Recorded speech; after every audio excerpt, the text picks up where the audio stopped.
Welcome, ladies and gentlemen, to another episode of Upon Further Review. I'm Mike here with Troy, and today we are going to discuss the Kansas City Chiefs versus the Houston Texans. And no, we're not going to talk about how the players played and the outcome of the game. What we're going to talk about actually happened prior to kickoff. What we're going to talk about is the national anthem and the united protest that the players put on. So let's talk about that. So first of all, the Houston Texans had came to a team decision where they decided that they were going to stay in the locker room for the playing of the Black National Anthem, as well as the playing of the national anthem. The Chiefs, on the other hand, elected to stay on the field, on their sidelines, and be present for both the Black National Anthem and the regular national anthem. Now, of note, one player did take a knee during the national anthem on the Chiefs sideline, but there was only one. After which, the Houston Texans come out the locker room and both teams meet in the middle of the field with both quarterbacks united, arms locked together, and the entire team, coaches and staff, with arms locked together for both teams in the middle of the field. Over the PA system announcement comes asking for a moment of silence for the racial injustice that's going on in this country. And what do you hear? A loud cacophony of boos. Boos from fans who were allowed to be in the stadium. About 12,000, I believe, were allowed to, which was about 20% capacity for Arrowhead Stadium. And those fans booed during the moment of silence. They booed for racial injustice. The booing was so loud that the broadcast even tried to tune it down, but you could still hear it. It was astounding. My jaw dropped. It totally shocked me to my core. And at that point, I really wanted to turn off the game. And that's a lot coming from me because I'm a big football fan. I'm a big NFL fan. And I was waiting for the season to start. I didn't think the season would get to the point where it could start with COVID, but it did. And I was happy just to see a little bit of football back. And I could not believe that the Kansas City Chiefs fans booed. And I mean, it wasn't onesie twosie. They booed in unison to a moment of silence for racial injustice. This really should be a litmus test of how the country really is. This is why people are still marching in the streets, why people are still posting and wearing Black Lives Matter shirts and masks, and why people are, we continue to see, police incidents of police brutality throughout the country. It's because of that's how people really feel. That's how a large population of America truly feels deep down on the inside, and it's disgusting. Had it been a protest, had it been them locking arms for anything else, they would have respected and gave a reverence of moment of silence. We're talking about a moment of silence for racial inequality and injustice. How can you be against that? How can you be pro racial inequality?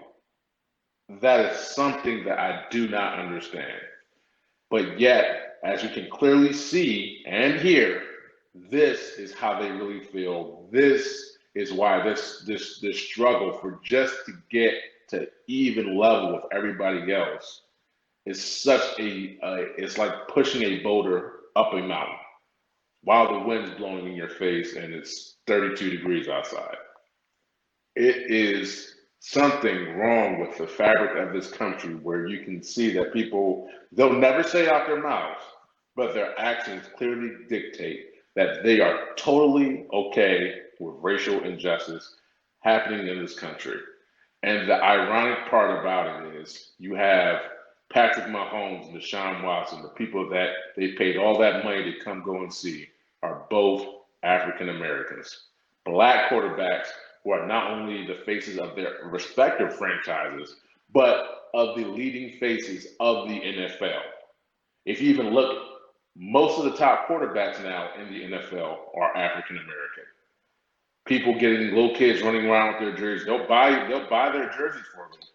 They'll celebrate them and everything, all the accomplishments they do on the field. But at the end of the day, if it comes up for standing up for people that look like them, they don't care.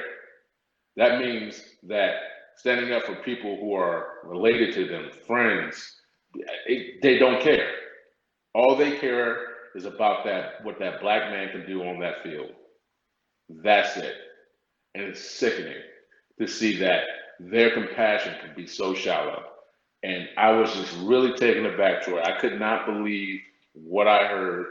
And I was also astounded that none of during the actual when the booing happened, I expected that the broadcast staff would at least acknowledge or say they were shot. They glossed right over it. They did not spend one lick of time addressing what a disturbing thing that was. And that just kind of goes to show you is just that we are really starting to see, especially in the weeks and months leading up to this election, the true side of people coming out. They are they are pro racial injustice. That's the only way I can put it. I don't know. What did you think, Troy? There's a term for that. It's called white supremacy. They're pro-racial. That's it's called pure white supremacy, and that's just the deep history of the country. Before I even touch on that, we have Deshaun Watson and Patrick Mahomes are the two highest paid players in the history of the NFL. Two of the star quarterbacks. One's a Super Bowl MVP, league MVP. He is the defending and reigning champion. Just because and there are a lot of people who look at the NFL and see rich black millionaires. What's your problem? Why are you speaking up against this? But that's just it. They are African Americans and they are not immune from it. They are the very people who should speak up. Just because they got theirs doesn't mean they do not pay attention to what happens to the rest of their family, friends, and loved ones. More critically, there was a guard, Sterling Brown, for the Milwaukee Bucks. He had an incident in which he is at a jewelry store in up in Milwaukee, and the police are called. It ends up turning into an altercation. This man was tased and arrested for nothing. Charges dropped, they let him go, but he could have easily been killed in this encounter. Thabo Cephalosha is someone who had his leg broken by the NYPD lawsuits, ultimately nearly career ending. If not, it has already been so, because he's not quite going to be the same player after that. Being rich does not protect you from the reality that your skin is black, and your skin being black has a deep and historical problem for America. They played two anthems, two songs. The Francis Scott Key's national anthem. We don't ever sing the rest of the verses of that song because if you ever look up the rest of the lyrics, they're horrific. They are quite discriminating against African Americans. They talk proudly of slavery and the runaway slave, and they don't have any problems with it. So we just stop at that first verse. And the other song, Lift Every Voice and Sing, which I do love that song was written in 1900 by James Weldon Johnson, put to music by his brother 5 years later. And in 1919, the NAACP dubbed it the Negro National Anthem because we were not welcome during this time to be treated as American citizens with the rights and privileges of everyone with white skin in this country. That is history. We whitewash it, we downplay it, we gloss clean over it. 1900, we had already long fought a civil war, long ended slavery, but Jim Crow laws and state-sponsored racism and segregation of the races just purely based on the color of your skin. And Patrick Mahomes is half black, but the reality is black people didn't invent the one drop rule, the paper bag test, all of these things to determine whether or not you were inferior based on blood, based on the color of your skin. This is America. This is the history of it. We just this month, September 2020, Ruby Bridges, a little black girl, was the first to be, at the time she was a little black girl, she was the first to be forcibly integrated. by Supreme Court order and by the order of the President of the United States of America, she had to be escorted into her elementary school by federal marshals because the local people there stood against it. The local police, by the way, stood against it. They stood in the way. They stood against the ruling of the law because it was about white supremacy. This little black girl was not going into their pristine lily white school. This is history. She's only 66 years old. That's the age of my parents. My parents are that age. Well, actually, my father was older. My mother be slightly younger. This is the age of our parents.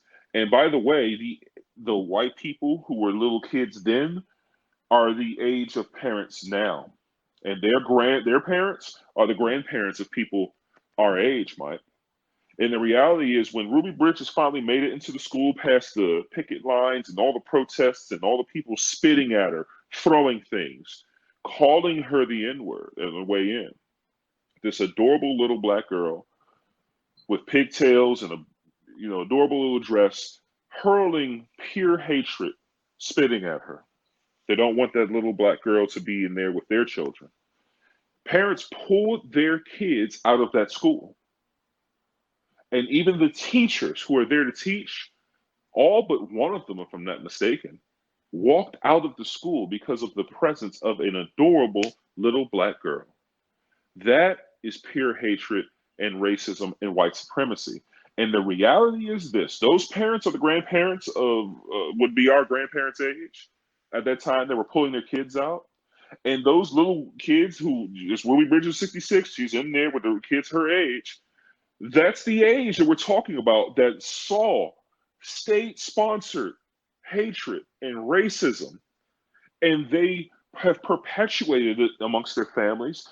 Those parents who pulled them out, they taught their kids a certain way. Some of them broke free. Some of them recognized it to be wrong. Many of them have. I acknowledge and applaud those. And then some of them accepted that as the way it is. Oh, they were just the old ways, just the good old days is what they called it. And they have raised kids much to be the same way as them. These people, by the way, 66 years old. Our president is in his late 70s. Have huge chunks of Congress and congressional leadership are in their 70s. We're talking about the people that were children during state-sponsored racism segregation. Some people love that, wish things were still that way. They will always look the other way when it comes to issues of race because they support white supremacy. They support that level of racism and hatred. They do not to stand and applaud and to recognize that moment of silence and to agree that Black Lives Matter and everything they're fighting for is to be complicit. It's to be a tacit admission that this is reality, that Black people are treated a different way. And by the way, someone was treating them that way. They're our parents. They're my beloved Nima, their grandma and grandpa, who were outraged at merely sitting on the same bus row, drinking from the same fountain, relieving themselves in the same commode. This is the history of America, and we gloss over it all too much. There's an excellent show out on HBO Max called Lovecraft Country. And part of the theme of the show is in a world where there's supernatural events going on, they still have to contend with the very real reality of racism. One seems unbelievable, and then the racism can often seem unbelievable, but that part was true. We have the proof is in the pudding. We have the firsthand stories taught by my mother and my grandmother while they were still alive. My father's still here. That racism is live and well, and when people sit there and hear racial injustice, they absolutely do not want to acknowledge it. They want to stand against it because they don't want to admit that their ancestry, they don't want to admit that their aunts, uncles, and grandparents are racist. They don't want to admit that they benefit from a society that has legally in the past and still has found new ways to be racist to people of color. They don't want to acknowledge that, Mike. And it's very, very frustrating. And what you'll often hear is, oh, they're not racist. They're just tired of constantly hearing Black Lives Matter. They're just tired of constantly having that stuff shoved down in front. Well, guess what? Newsflash. We're tired of a racist society.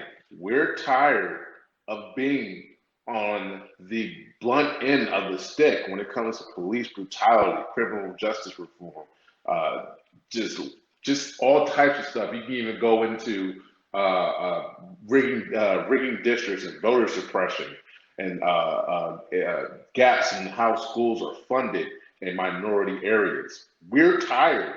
We are tired of that. So I am so sorry if you are inconvenienced because you have to hear about it some more. Because you know why you don't want to hear about it? It's because secretly, deep down inside, they really, really are okay with it. They're fine with that. That's something that they say, you know what, it's not so bad for me. And it is really, really saddening to see that, right? And I think it's more of now that people are coming to the realization that there is more of quote unquote, apparently by the behavior, pro racial injustice people than once thought they were. These people are now beginning to come out of their closets and starting to uh, get more active and more vocal for what they truly believe. And maybe that is somewhat of a blessing in disguise because now we at least know who they are. But it really goes to show you how divided this country. You brought up an excellent point when talking about how that was not that long ago, right?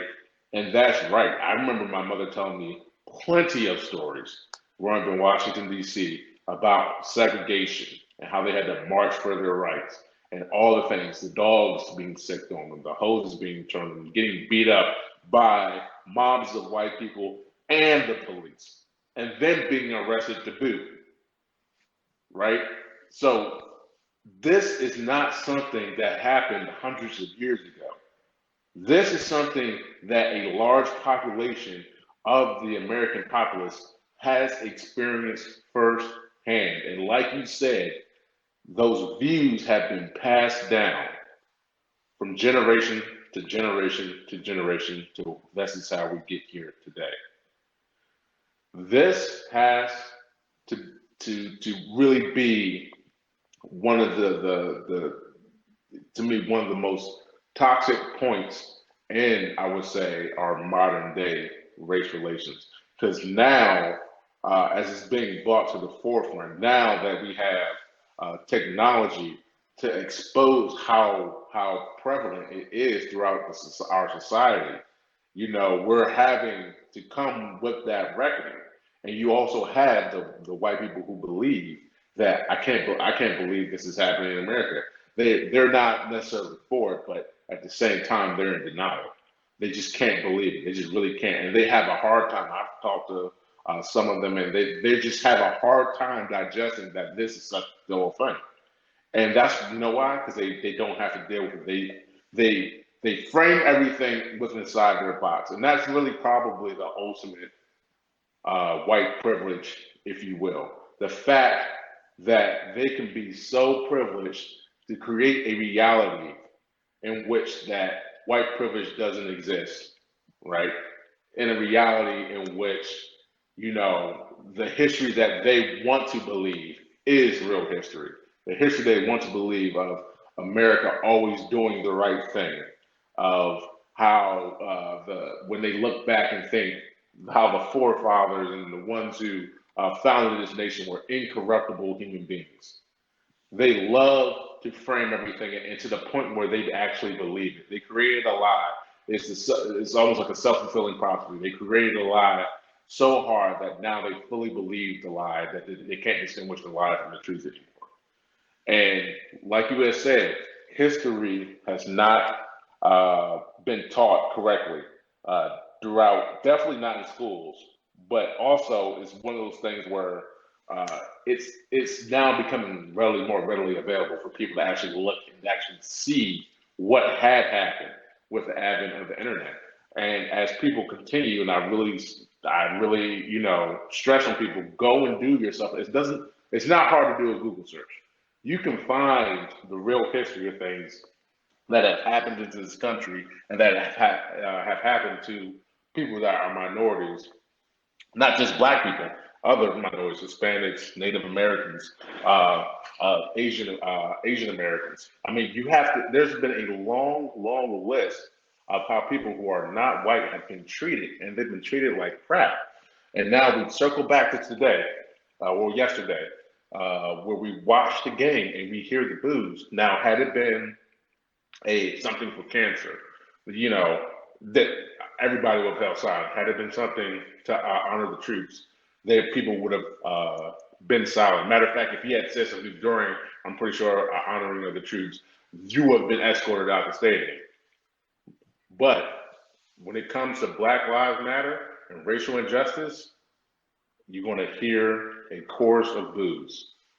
You know, had it been Blue Lives Matter up there, which is a fallacy in itself because there's no such thing as a blue life. A police officer is an occupation. You're not born a police officer. You have a choice in the matter. But had it been something like that, they would honor it with reverence for silence. We're talking about an issue that has been plaguing the nation almost since pretty much since its inception. Not even almost since its inception and before, right? And the refusal to correct it because I think Troy, deep down in the psyche of those who are out there booing, if they have to acknowledge that there is this such thing as racial injustice, they also have to acknowledge that they're the ones handing out the injustice. And they refuse to look at themselves in a bad light. One thing this definitely hammers home is, Ryan Clark, former football player and analyst on ESPN, he made a very beautiful, eloquent point. This was done in the most thoughtful way possible. They did not want players to stand for one anthem and kneel for another. The players did not get involved, at least especially for the Texans. It didn't come out. They didn't come out for either anthem. And they came out linked arms together in unity. Two teams who are about to go to battle against one another in a sport in this contest, so about to hurt each other, try to win. And they stood together in unity in a moment of silence, and people booed anyways. It was never about the flag. It took the NFL, 4 years and the turning of the tide of public opinion as a whole to admit that they were wrong. Colin Kaepernick just took a simple knee, peaceful protests. And the reality is that's the history of white supremacy in this country. Going all the way back to Martin Luther King Jr., a man who is, just a true American saint, a man who has a monument on our national mall, his image, standing there forever, because he is the definition of peaceful American protest. At that time, we have to remember that people stood against him. Martin Luther King Jr. is the most hated man in America. And when he led peaceful marches, people want to know why they act up, why they have to protest, why things have gotten so much better. We don't have slavery anymore. Why can't you be happy? Why are you causing trouble? And they put MLK in jail. They put the people who are out there protesting with him in jail. They turn the hoses on them. They sick the dogs on them. And all the while calling him un-American. They called him un-American. If a fire got started, if anything went wrong anywhere near, they blamed it on him and said, look at this violent protest. In fact, they often now the calling him un-American. They had the FBI, the Federal Bureau of Investigation. They spied on this man. They spied on this man. They tapped his phones. They watched his every move as if he was some sort of anti-American agent. They called him and his supporters communists, socialists. Does any of this ring a bell? This is the language of the oppressor. We've heard that term and it's been used many times throughout history, but the language of the oppressor is to paint anything that fights for equality and justice as un-American, to use the threats, these vaguely veiled threats. This is socialism and communism. We're talking about Martin Luther King Jr. It's a brother from Atlanta. So as if there's some sort of agent here to bring the Red Scare to American shores. This man was here to protest, and they still beat him. They still fought against him. They hated him. They had, politically incorrect cartoons of him. They sicked the dogs and the hoses. They jailed him. The FBI surveilled him, and ultimately they killed him. Martin Luther King Jr. did not give his life willingly. It was taken from him because of what he stood for, because he was fighting for the advancement of colored people, the NAACP, advancement of colored people. These organizations exist and this fight continues. Just because things may be better today in 2020 than they were in the 1960s does not mean we do not have further to go when it comes to racial equality. Our criminal justice system has a massive disparity on how people are treated based on the color of their skins, even when committing the exact same crime. Sentencing is harsher, the policing is more brutal. Mass armed murderers, mass killers, mass shooters, almost all of which have been white, constantly get brought in alive. And when they're killed by their own hand. They turn their own gun on themselves because they do not wish to face the justice for what they've done. All of them. They're not killed in shootouts with police. They kill themselves or they're brought in alive. Meanwhile, we have African American children playing on a playground, shot in a drive-by shooting. No, not by gangbangers, by members of the Cleveland Police Department. People walking around Walmart carrying an airsoft rifle picked up off the shelf. Shot on sight, no commands given. Murdered on sight the moment we see him. Still cell phone to the ear, didn't even have a chance to react. They came around the corner, shot him on sight within less than a second. You see it all. They didn't turn towards him, didn't move to him. This is how black skin is treated. And when you listen to the testimonies of officers, hulking up, it was like he was a monster, demon in his eyes. This demonization of African Americans, especially young black men, and it goes for the women as well, as if we are some sort of invincible juggernauts who have no feeling, no pain, no emotion, no rhyme, nor reason, cannot be reasoned with, therefore must be killed on sight. This has gone on since the beginning of time. The very origins of the police in America is racist. It's woven in their very fabric. That goes all the way back to slave patrol, slave catchers, peacekeepers. And when you have all these free black people now because they're no longer enslaved, somebody has to quote unquote keep them in line. And they created laws. Vagrancy laws, loitering laws. You got to have a job, got to do this and that for freely slaves that can't even read or write because you made it illegal for them to do so. Now you've made it illegal for them to exist. The over-policing, the broken windows theories, the constant barrage of drugs pumped into, they make movies now based on a true story. Tom Cruise, CIA, running coke, dope across the border. They don't tell you where those drugs went, into black communities. And then they literally, CIA worked with drug dealers right here in America to sell drugs to fund illegal military operations. Iran-Contra, Nicaragua. It's a nonstop thing. Manuel Noriega worked with the CIA until he was no longer useful. Then he was arrested and jailed and rots away in prison.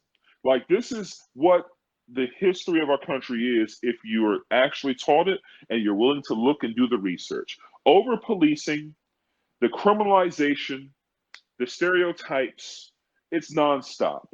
And then when people march and protest, it doesn't matter how peaceful they are. You could be so peaceful that we will build a monument to you on our national mall. They'll kill you anyways.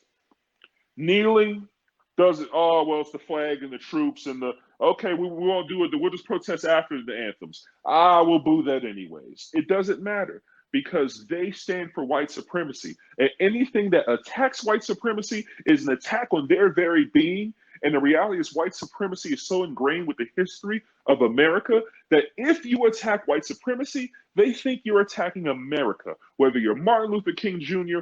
or you're Colin Kaepernick. That some things truly never change. You're right. It really, really doesn't change. History, if you do not learn from it, has a funny way of repeating itself. And that's a lesson that has been proven correct throughout time. And this is just something that we're coming to grips with. And to be honest, I don't even know a way forward. I thought about this. How do you get the racism out of somebody? Like you said, it's part of their core being, it's part of their identity to think that they are superior based solely on the color of skin. You could be someone, you could be a world renowned astrophysicist like Neil deGrasse Tyson, and you'll have, some hillbilly thinking that they're smarter than that jigaboo just because he's white and they're black. It's really, really, really astonishing. I don't know how you get that out of somebody's makeup. I don't know how you bridge that divide. It's not. It's funny because black people just want equality, man. Just equality to be treated the same, to be treated fairly, right? We're not even talking about equity, which we really deserve, because this country was built on our backs through our blood, sweat, and tears. This country would be nothing without African Americans. Nothing. And we are owed a bill that has still not been paid. So we're not even getting into what's rightfully due to us. Right now, we just want to be treated fairly. We want to be able to enjoy what are supposed to be some of the fundamental freedoms of being an American, which is pursuit of life, liberty, and happiness. That is it. We don't want to have a panic attack every time we see a police officer and having to make sure we do every little thing right to make sure we survive that encounter. We don't want to have to go in and to go into a store and be followed around, because the store owner thinks we're going to steal something. We don't want to have to constantly feel like we have to act a certain way and we have to watch what we say, in the office and be on our P's and Q's constantly, constantly, just to make sure that we're not perceived as being overly aggressive or fitting some other stereotype that was placed upon us. We're tired. We're tired. You wonder why mental health is such a big, really a pandemic of its own in the African American community, particularly upon Black males. It's because the pressure of society that pushes down on you and how you have to live almost a double life just to survive it can really wear a person down, you know, and we're constantly being assaulted with our intellect and with our character and with our, just our way of life and just we want to be treated equally. We want to be treated fairly, and that is not too much to ask. That is not. I am happy to see that there are allies. We talk a lot about all the negative um, people out there, the ones who want to see this divide grow, who want to go back to the good old days in their mind of yesteryear. We are starting to see, specifically among the younger generations, a bit of an awakening.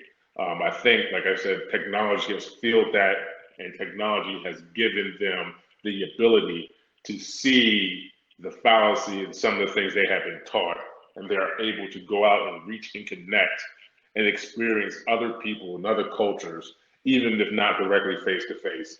And they're starting to broaden their horizons and really open their eyes to see that what's happening to the African American community and other minority communities is just not right. And we're going to continue to need the support of those people to step up, because this is a fight that we unfortunately we cannot just win by ourselves, right? We're going to need everybody to come in and really establish a new law of the land on how people are treated. People are treated with decency and respect. regardless of what they look like, regardless of what religion they are, regardless of how they dress or what they do or how they talk, you know, treat it with decency and respect. I don't think that's too much to ask. I really don't. So, in closing, I just wanted to touch on that. That's something that really kind of, you know, rock us a little bit to our core to see that. Right, I would never thought I would see something like that. But in this particular climate that we are in today, I guess I shouldn't be too surprised. But we just want to talk about that, share some of our thoughts and opinions on the matter. We are going to continue to watch if there's any updates with some of the other games that are going on or anything else related with the other, with the NBA and the protests they're doing and things like that. We might do some follow-up pods of that as well. We want to thank everybody for listening. Please like, review, rate, subscribe, share it, all those things. We really appreciate the love and we really appreciate the feedback. Appreciate you guys for being listeners. So as we go through these dark times, that we're glad that we can kind of share knowledge and do it together. So once again, thank you for listening. And I'm Mike. I'm Troy. And we're out.